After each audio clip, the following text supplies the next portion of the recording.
The Great Pretender. Mia Chen had always been terrible at lying. As a child, she'd been caught stealing cookies because she'd left chocolate fingerprints on her white dress, and then tried to convince her mother that the dog had somehow learned to open cabinets.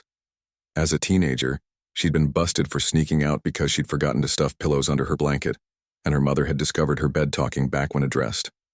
As an adult, she'd been fired from 3 jobs for excessive honesty. Apparently telling customers that the expensive anti-aging cream was basically overpriced moisturizer with fancy packaging was not the kind of sales technique her employers appreciated, which was why it was particularly ironic that Mia found herself standing in the hallway of the Palmer & Associates law firm at 9:47 a.m. on a Tuesday, about to commit the most elaborate lie of her entire 28-year existence. "You can do this," she whispered to herself, adjusting the blazer she'd borrowed from her sister Kate. "You are a competent, professional, adult human being who is definitely not about to pretend to be a corporate lawyer for the next 8 hours." The plan had seemed so simple when Kate had called her at 6 a.m., voice hoarse with the flu that had struck her down the night before their biggest client presentation of the year. "Mia, I need you to be me today," Kate had croaked into the phone. "What do you mean, be you?" "I mean, show up at my office, sit in my chair, and convince everyone that you're Catherine Chen, senior associate attorney specializing in corporate mergers." Mia had laughed until she realized Kate wasn't joking. "Kate, I'm a freelance graphic designer.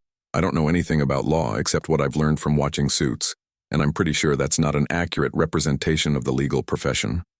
You don't have to do any actual legal work. Just sit in the presentation, nod intelligently, and take notes. The senior partners will handle all the talking. I just need a warm body in a suit to represent our firm." "This is insane. What if someone asks me a legal question?" "Tell them you're focused on the creative aspects of the merger. Say things like synergistic opportunities and brand integration strategies. Corporate people love that stuff." "Kate, I can't." "Mia, if I don't show up today, I lose the Henderson Industries account. That's a quarter of my annual billing. I'll split the fee with you, $5,000 for 8 hours of sitting quietly and looking professional." $5,000. Mia's rent was due in 3 days. Her laptop was making ominous clicking sounds that suggested imminent death, and her last 3 freelance clients had paid her in exposure and promises to recommend her to their friends. $5,000 for pretending to be her sister for 1 day seemed like a reasonable trade for financial solvency. "Fine," she'd said. "But if I get arrested for fraud or practicing law without a license, I'm using my 1 phone call to tell Mom about the time you crashed her car and blamed it on me. Deal. Just remember, you're confident, competent, and you bill at $400 an hour. Act accordingly." Now, standing outside the conference room where Kate's colleagues were waiting for the presentation to begin, Mia was seriously reconsidering her life choices. She'd spent 2 hours studying Kate's notes, watching YouTube videos on how to sound smart in business meetings, and practicing her serious lawyer face in the mirror. She'd memorized enough legal terminology to fake her way through basic conversation, and had prepared a series of thoughtful-sounding questions that could apply to almost any business situation. She could do this. She was a Chen, and Chens were naturally good at adaptation and survival. Her grandmother had immigrated to America with nothing but determination and a recipe for dumplings, eventually building a restaurant empire. Her mother had put herself through medical school while raising 2 daughters. Kate had graduated law school summa cum laude while working 3 part-time jobs. Surely Mia could handle pretending to be a lawyer for 1 day. She took a deep breath, channeled her inner Kate, and walked into the conference room with what she hoped was the confident stride of someone who charged $400 an hour for legal expertise. "Catherine." A tall man in an expensive suit stood up from the conference table. "Glad you could make it. How are you feeling? You sounded terrible on the phone yesterday." "Much better, thank you," Mia replied, grateful that Kate had apparently called in sick the day before, which would explain any residual voice issues. Ready to tackle this merger. She settled into an empty chair and pulled out the legal pad Kate had given her, along with the expensive pen that was supposed to make her look more legitimate. Around the table sat 6 other people in various states of corporate attire, all looking like they'd stepped out of a business magazine advertisement for success and sophistication. "Before we begin," said the tall man who Mia assumed was one of the senior partners, "I'd like to introduce our clients from Henderson Industries. This is David Henderson, CEO, and Marcus Webb, their head of corporate development." Mia looked across the table and felt her carefully constructed confidence crumble, like a house of cards in an earthquake. David Henderson was approximately 35 years old, devastatingly handsome in the way that successful men often were, and staring directly at her with an expression that suggested he was trying to solve a particularly complex puzzle. But more importantly, He was the same David Henderson who had been her upstairs neighbor for the past 6 months. The man she'd had exactly 17 conversations with in the building's laundry room. The person who had seen her in her ratty pajamas more often than she cared to admit. And the guy who definitely knew she was not a corporate lawyer named Catherine. Their eyes met across the conference table, and Mia watched David's face cycle through confusion, recognition, and what appeared to be barely suppressed amusement. She tried to communicate telepathically that he should please, for the love of all that was holy, not blow her cover, but telepathy had never been one of her skills. "It's nice to meet you," David said, his voice carefully neutral. "I don't believe we've been introduced. Catherine Chen, was it?" "Yes," Mia managed, her voice only slightly higher than Kate's usual tone. "Catherine Chen, senior associate, mergers and mergery things." David's smile was so subtle that only someone who had spent considerable time studying his face while pretending to fold laundry would have noticed it. "Mergery things, of course. I look forward to working with you on this mergery transaction." The next 2 hours were simultaneously the longest and shortest of Mia's life. She sat through presentations about synergistic operational efficiencies and consolidated market positioning, nodding at what she hoped were appropriate intervals and taking copious notes that consisted mostly of doodles and shopping lists disguised as legal terminology. Every time someone asked a question that seemed directed at her, she managed to deflect with phrases like, "I'd like to hear David's thoughts on that," or, "That's an excellent point that deserves careful consideration." She discovered that in corporate meetings, saying absolutely nothing while looking thoughtful was often interpreted as wisdom. David, meanwhile, was clearly enjoying himself immensely. He answered questions with the easy confidence of someone who actually knew what he was talking about. But every few minutes he would catch her eye and smile in a way that made her stomach do small flips that had nothing to do with anxiety about being discovered. "I think we should take a 15-minute break," announced the senior partner as they reached the halfway point of the presentation. "Catherine, could I speak with you privately?" Mia's heart stopped. This was it. She'd been found out. She was going to be arrested for impersonating a lawyer. Kate was going to lose her job, and Mia was going to spend the rest of her life paying back student loans for a law degree she'd never earned. "Of course," she said, following him out of the conference room with what she hoped looked like professional confidence, rather than impending panic. But instead of accusations of fraud, the senior partner who had introduced himself as Richard Palmer just wanted to discuss strategy for the afternoon session. "Henderson seems impressed with our preliminary analysis," he said. "I think we should emphasize the tax advantages of the proposed structure. What's your take on their receptivity to the accelerated timeline?" Mia stared at him, her mind completely blank. Tax advantages? Accelerated timeline? She was a graphic designer whose biggest professional challenge this month had been choosing between fonts for a yoga studio's brochure. "I think," she began, desperately trying to remember anything from Kate's notes. "I think David Henderson is very receptive to timelines and structures, tax-related structures." Richard nodded thoughtfully. "Good point. He does seem focused on efficiency. I'll make sure to highlight the streamlined approval process in this afternoon's session." "Yes," Mia agreed, having no idea what they were talking about but relieved that she seemed to have given an acceptable answer. "Streamlined. Very important." As Richard walked back toward the conference room, Mia ducked into the bathroom to splash cold water on her face and give herself a stern talking to in the mirror. "You are halfway through this," she whispered to her reflection. "You can do this. Just keep nodding, keep taking notes, and keep pretending you understand what synergistic operational efficiencies means." When she emerged from the bathroom, she found David Henderson waiting in the hallway, leaning against the wall with an expression of barely contained amusement. "So," he said casually, "Catherine Chen, corporate lawyer, that's interesting." "David, I can explain." "Can you? Because I'm really curious about this explanation." His tone was teasing rather than accusatory, but Mia still felt like she was about to die of embarrassment. "My sister is sick. She's the real Catherine Chen. I'm just filling in." "You're filling in as a lawyer in a major corporate merger." "It sounds worse when you say it like that."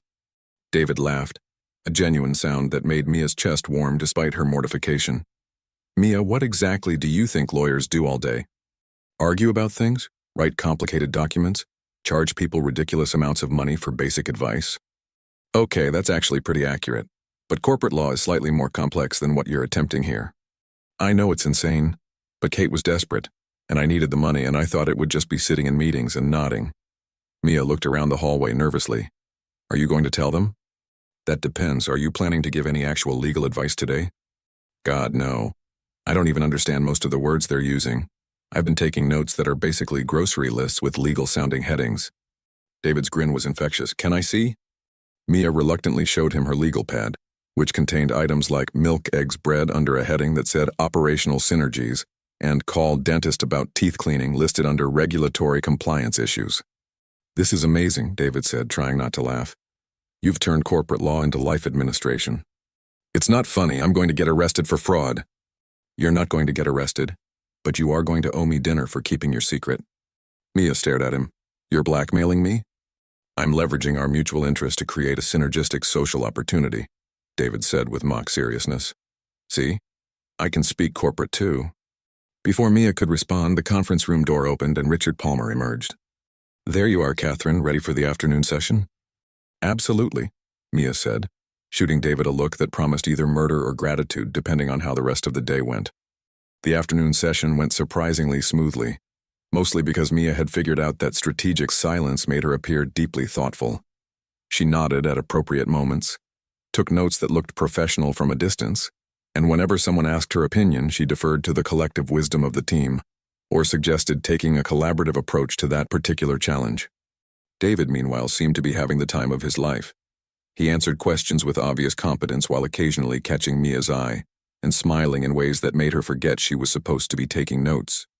At one point, when Richard Palmer asked about optimizing the due diligence timeline, David responded by looking directly at Mia and saying, I think Catherine would agree that sometimes the most important details reveal themselves in unexpected ways. Mia had no idea what that meant in legal terms, but something about the way David said it made her cheeks warm. By 5 p.m., the presentation was over. Hands had been shaken, business cards had been exchanged, and Mia had somehow survived 8 hours of pretending to be a corporate lawyer without being arrested, disbarred, or exposed as a fraud.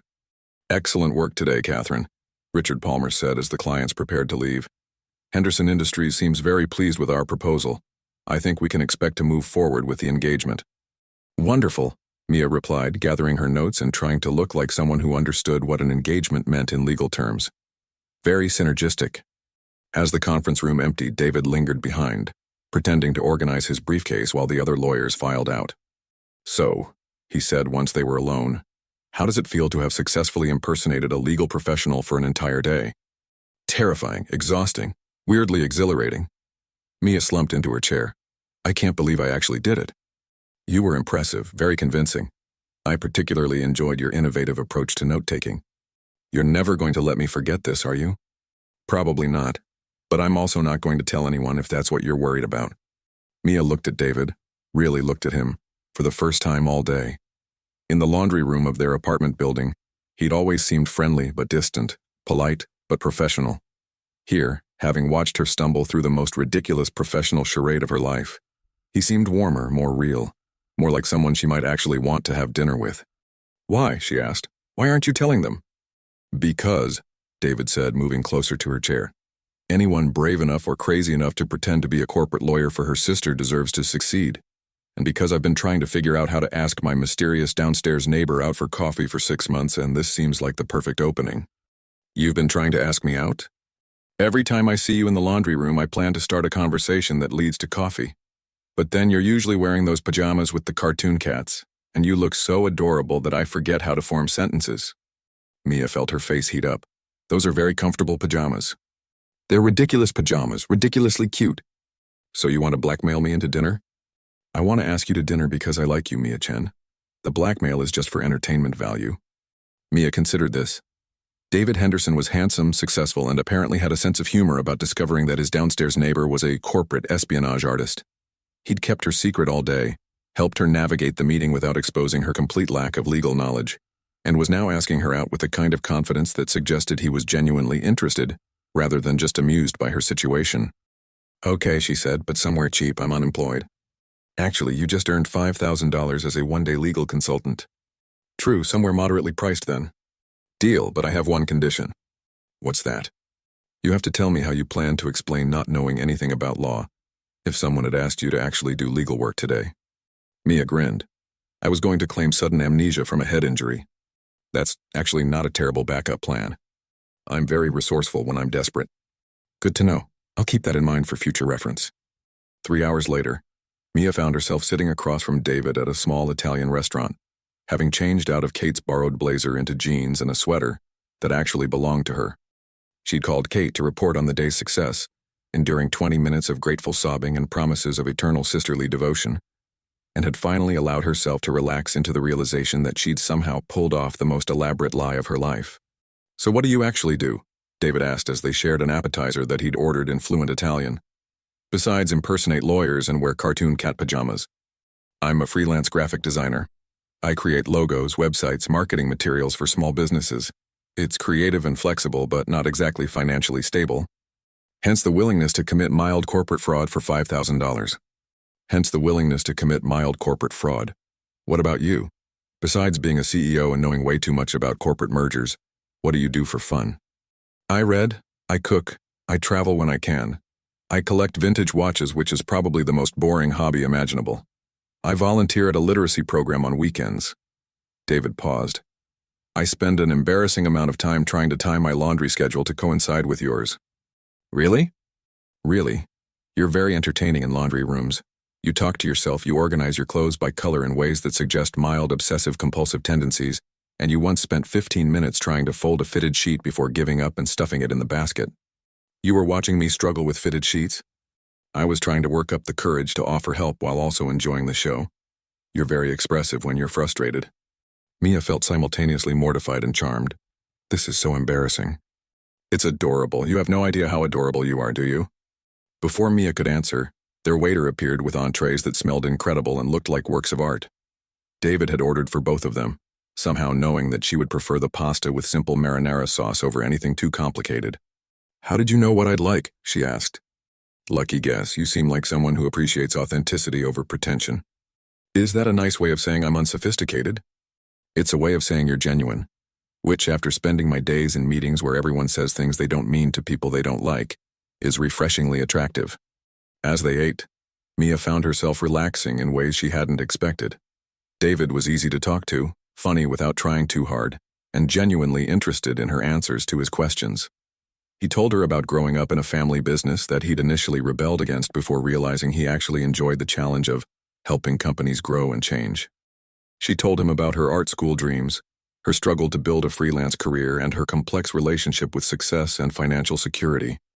"Can I ask you something?" David said as they finished their pasta. "Sure. Do you always take on impossible challenges to help people you love?" Mia considered the question. "Kate helped me through college when our parents couldn't afford it. She's been supporting me emotionally and sometimes financially for years. When she needed help, I couldn't say no, even if the help required pretending to be someone completely different. That's loyalty. That's family. Sometimes family means doing insane things for people you care about. What about you? What do you want besides helping other people achieve their goals?" It was a simple question that nobody had asked her in years. Mia thought about her answer while David waited patiently, twirling the last bits of pasta around his fork. "I want to create things that matter," she said finally. "Not just logos and websites, but designs that help people communicate something important. I want to have enough financial security to take on projects I believe in instead of just projects that pay bills. I want to travel, to see art in museums instead of just online, to learn languages and take cooking classes, and maybe figure out how to fold fitted sheets properly. Those are good goals. What about you, besides building corporate empires and timing laundry schedules?" David laughed. "I want to find someone who makes me laugh, someone who challenges me to be better than I am, someone who wears ridiculous pajamas and commits corporate fraud for family members and makes ordinary moments feel extraordinary." "That's very specific." "I'm a specific kind of guy." After dinner, they walked slowly back toward their apartment building, taking the long route through tree-lined streets and past shop windows lit up for evening browsing. Mia found herself matching David's pace unconsciously, not wanting the evening to end. "So," David said as they reached their building, "what happens now? Do we go back to being polite strangers who occasionally chat about detergent preferences?" "I don't know. I've never dated someone who's seen me commit a felony on the first day I met them professionally. Technically, we met in the laundry room 6 months ago, and technically what you did today was more like creative interpretation than actual fraud." "Creative interpretation, I like that better." They stood in the lobby of their building, neither quite ready to get in the elevator and end the evening. Mia felt the same nervous excitement she'd experienced at the beginning of the day, But this time, it was pleasant, rather than terrifying. "Mia," David said softly, "I know this whole situation is unusual. I know we're neighbors, and that could make things complicated if we date and it doesn't work out. I know you just spent a day pretending to be someone else, and you might need time to figure out who you really are outside of crisis situations. But I really like you. Not Catherine the corporate lawyer, not the mysterious neighbor with cartoon cat pajamas, but Mia who commits mild fraud for family loyalty and takes notes about grocery shopping during merger presentations. I'd like to take you to dinner again and coffee and maybe teach you to fold fitted sheets properly. You know how to fold fitted sheets? I'm a man of many talents." Mia looked at David's face, seeing hope and humor, and the kind of genuine interest that she'd thought existed only in romantic comedies. The day had started with desperate necessity and evolved into the most unexpectedly perfect first date she'd ever had. "I'd like that," she said. "All of it. More dinners, coffee, fitted sheet tutorials, but I have one condition." "What's that?" "Next time we have dinner, I'm paying, with my ill-gotten legal consulting fees." "Deal, but I choose the restaurant." "Deal." When David kissed her goodnight in the elevator between the 3rd and 4th floors, Mia thought that maybe sometimes the best things in life came from the most ridiculous circumstances. Maybe love, like corporate law, was just a matter of creative interpretation and careful timing. 6 months later, Mia was sitting in David's apartment, which had become their apartment after a conversation that involved considerably less pretending than their first professional interaction, working on her laptop while David cooked dinner. She'd started taking on bigger freelance projects, including designing the new website for Henderson Industries, which David had commissioned with appropriate professional distance and competitive bidding processes. Kate had fully recovered from her flu and had landed the Henderson Industries account permanently, largely due to the positive impression made by her sister's innovative approach to client relations. She still didn't know exactly what had happened during that day, and Mia had decided some family secrets were better left mysterious. "Mia," David called from the kitchen, "do you want to see something impressive?" "What?" "I can fold a fitted sheet in under 30 seconds. "Prove it." Mia watched from the couch as David demonstrated his fitted sheet folding technique with the same methodical precision he probably brought to corporate mergers. It was ridiculously attractive, and she told him so. "I'm a man of many talents," he said, settling beside her on the couch. "Corporate law, Italian cooking, and domestic textile management. Don't forget neighbor surveillance and blackmail-adjacent relationship initiation. Those are specialized skills. I only use them for worthy causes." "Am I a worthy cause?" "You're the worthiest cause I've ever found." When David kissed her, Mia reflected that sometimes the best love stories started with the worst lies. Sometimes pretending to be someone else helped you figure out who you really were. And sometimes the most important business meeting of your life had nothing to do with business and everything to do with finding someone brave enough to see through your ridiculous charade and fall for the real person underneath. 3 years later, at their wedding reception held in the ballroom of a hotel that Kate had booked using her connections in the legal community, Mia gave a toast that had the entire room laughing until they cried. "David and I met in a corporate law conference," she began, "where I was definitely qualified to be there and absolutely knew what I was talking about at all times." The guests who knew the real story laughed harder. "What I learned that day is that love, like corporate law, is mostly about creative interpretation, strategic planning, and hoping nobody notices when you have no idea what you're doing." David stood up and kissed her before she could say anything else potentially incriminating. "That's my wife," he announced to the room. "Corporate fraud specialist and the most honest person I know." "Former corporate fraud specialist," Mia corrected. "I'm retired from that particular career path." In the audience, Kate raised her champagne glass. "To creative problem-solving and family loyalty."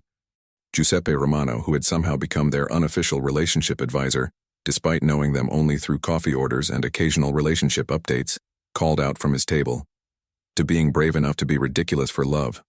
As the reception continued around them, David and Mia snuck away to the hotel balcony for a moment of quiet. Below them, the city sparkled with lights and possibility. "Any regrets?" David asked, echoing their conversation from that first dinner. "About pretending to be a lawyer. About moving in with my former upstairs neighbor. About marrying someone who blackmailed me into our first date. Any of it, all of it." Mia considered the question while watching the city lights twinkle like stars. She thought about the path that had led her here. The desperate phone call from Kate, the terrifying day of corporate pretending, the unexpected discovery that love could grow from the most ridiculous circumstances. "None," she said finally.